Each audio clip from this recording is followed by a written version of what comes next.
Here's how you can lock specific apps on the iPhone. So let me show you how it would work. If you're new here and first time on this channel, make sure you subscribe so you never miss the upcoming videos and tutorials like this one. Okay, so first of all, there are like two types of locking the apps. I think it's, the best way would be to run the latest version of iOS, by the way, which, makes sure that all of the features are working. But you can anyways just hold down on any app on the home screen as such and choose the option which says require Face ID. So this essentially allows you to keep the app like visible or even hide it, but it just means that the app will be locked with a passcode or Face ID, and it's not like anyone will be able to tap on it and get inside unless, you scan your face or authenticate yourself with a passcode.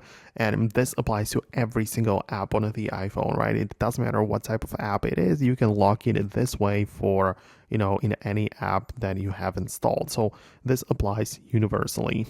But then there are also some apps which can use Face ID on their own, like the developers of the app have implemented that feature inside of the application. You can manage it inside of the settings when you go to the FaceTime and, the Face ID and a passcode.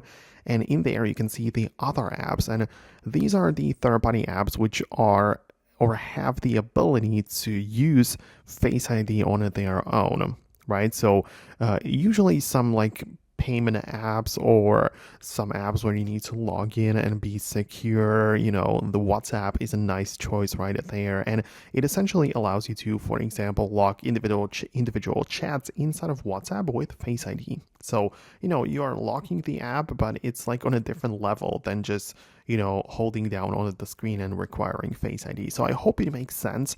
That is how you can lock specific apps. Let me know what you think about that below in the comments. For now, that's going to be about it. And I hope to see you later in the upcoming videos too.